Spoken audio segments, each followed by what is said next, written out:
ہم اپنا آج کا سبق شروع کرتے ہیں۔ اعوذ باللہ من الشیطان الرجیم، بسم اللہ الرحمن الرحیم۔ حضرت موسیٰ علیہ السلام کے کوہ طور پر تشریف لے جانے کا واقعہ بیان ہوا تھا گزشتہ آیات کے اندر، گزشتہ سبق کے اندر۔ اللہ تعالیٰ نے حضرت موسیٰ علیہ السلام کو 30 دن کے لیے پہلے بلایا اور پھر اس کے بعد 10 دن کا مزید اضافہ فرمایا، 40 دن پورے ہوئے۔ تورات عطا فرمائی اور فرمایا کہ اس کو لے جائیے اور وَأْمُرْ قَوْمَكَ يَأْخُذُوا بِأَحْسَنِهَا سَأُرِيكُمْ دَارَ الْفَاسِقِينَ، اور یہ کہ اپنی قوم کو حکم دیں کہ وہ اس اللہ کے بہترین عمدہ کتاب کو اپنائیں اور اس پر عمل کریں۔ حضرت موسیٰ علیہ السلام جب کوہ طور پر تشریف لے گئے تو جاتے ہوئے اپنے بھائی حضرت ہارون علیہ السلام کو یہ ذمہ داری سونپ گئے تھے کہ میرے بعد اخلفنی فی قومی، میری جو قوم اور لوگ ہیں اب ان کی ذمہ داری آپ کے ہاتھ میں ہے، آپ نے ان کی دیکھ بھال کرنی ہے اور جو فسادی لوگ ہیں ان سے بچ کے رہنا ہے اور ان کو سیدھے راستے پر آپ نے قائم رکھنا ہے۔ لیکن ہوا یہ کہ وہ اس بنی اسرائیل کے اندر کچھ شرارتی لوگ تھے۔ حضرت موسیٰ علیہ السلام بڑے جلال والے تھے، حضرت موسیٰ علیہ السلام بہت جلال والے تھے، اور اس کی نسبت حضرت ہارون علیہ السلام بڑے حلیم الطبع سے تھے۔ دونوں بھائی تھے لیکن دونوں کے مزاج اور عادات کے اندر بہت فرق تھا۔ حضرت موسیٰ علیہ السلام جلال والے تھے، سختی والے تھے، اور ہارون علیہ السلام نرم مزاج حلیم الطبع۔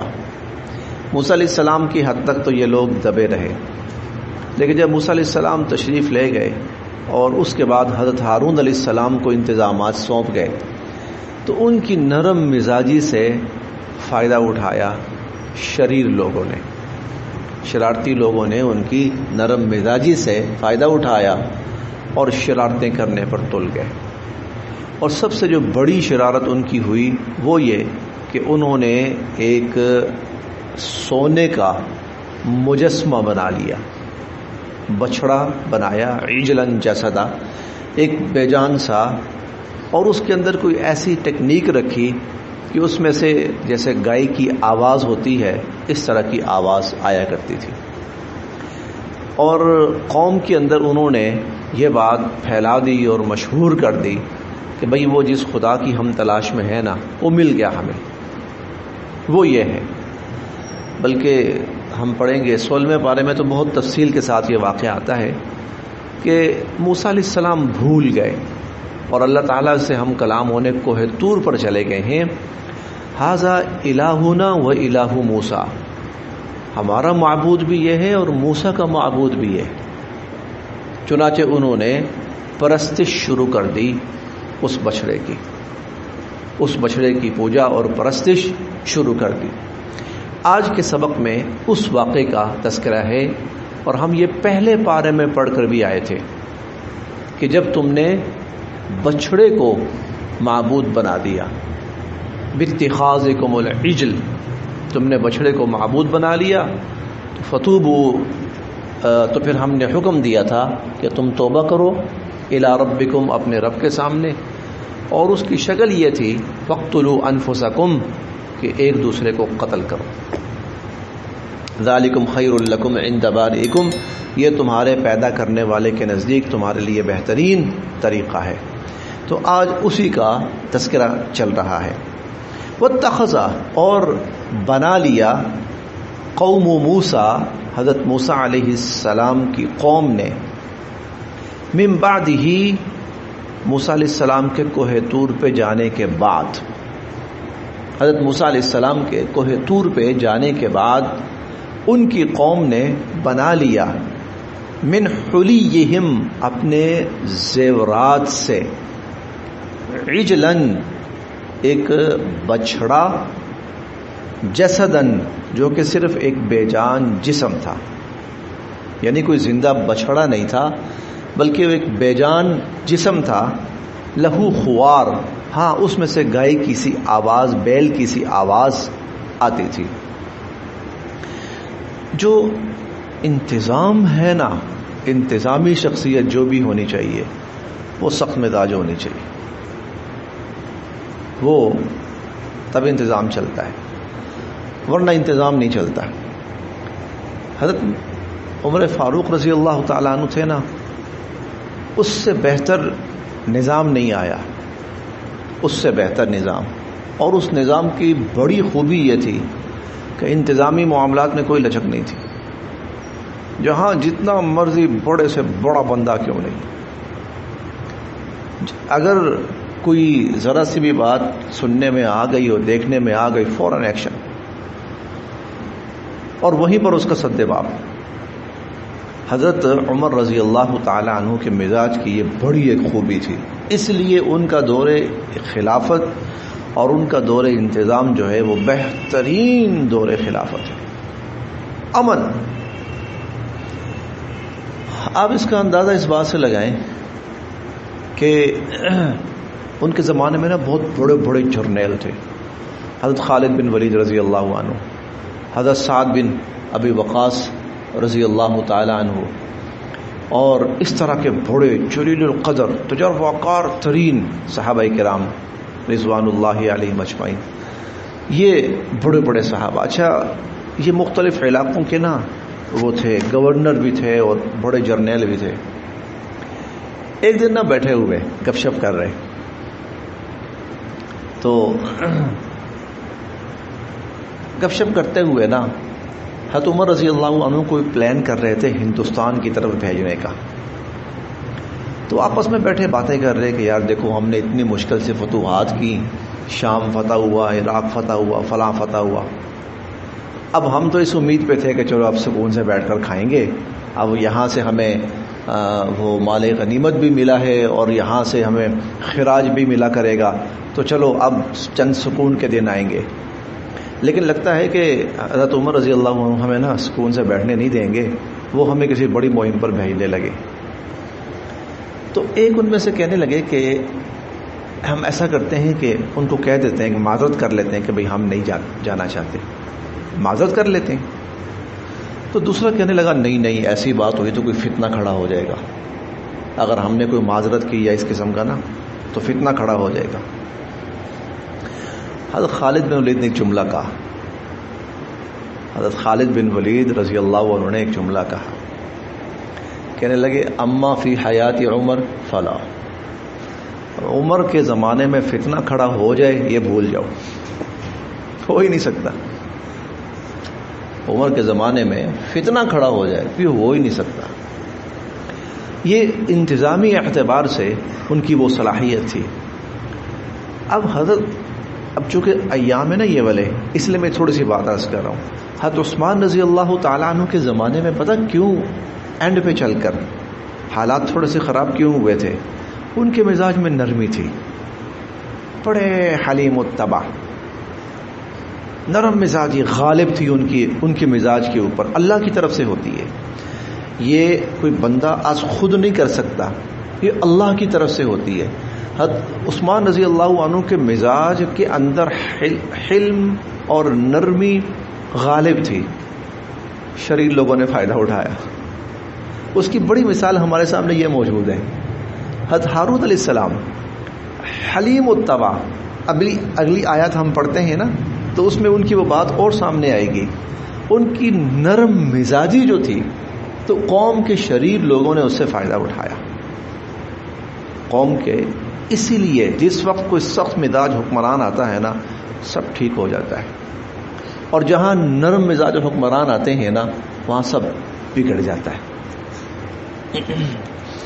واتخذا، تو اس کے علاوہ حضرت عثمان رضی اللہ عنہ کے بارے میں جو باتیں کی جاتی ہیں نا اس کی اصل وجہ یہ تھی ان کے مزاج کے اندر حد درجہ معافی کا معاملہ، حلیم الطبع، درگزر، شرافت، یہ چیزیں یہ بہت اچھی ہیں، یہ بہت ہی اچھی ہیں، لیکن انتظامی صلاحیتوں کے لیے یہ اچھی نہیں ہے. واتخذا، اور بنا لیا قوم موسیٰ، حضرت موسیٰ علیہ السلام کی قوم نے، من بعدہ حضرت موسیٰ علیہ السلام کے کوہ طور پہ جانے کے بعد من حلیہم اپنے زیورات سے بنا لیا عجلن ایک بچڑا بنا لیا جسدن اور وہ ایک مجسمہ تھا جسدن آپ مجسمہ کہہ لیجئے لہو خوار اور اس میں سے گائے بیل کی سی آواز آتی تھی علم کیا نہیں یرو یہ لوگ دیکھتے علم یرو کیا یہ لوگ دیکھتے نہیں ہیں انہ لا یکلمہم وہ ان سے بات بھی نہیں کر سکتا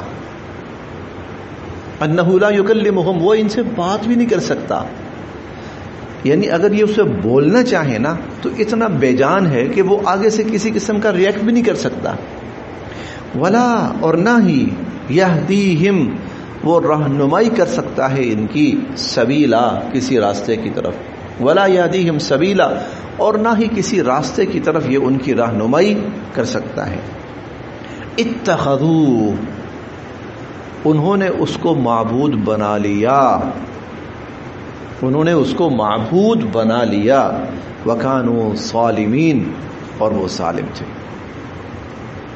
وکانوا ظالمین اور وہ ظالم تھے ولما اور جب سقطا وہ گرا دیے گئے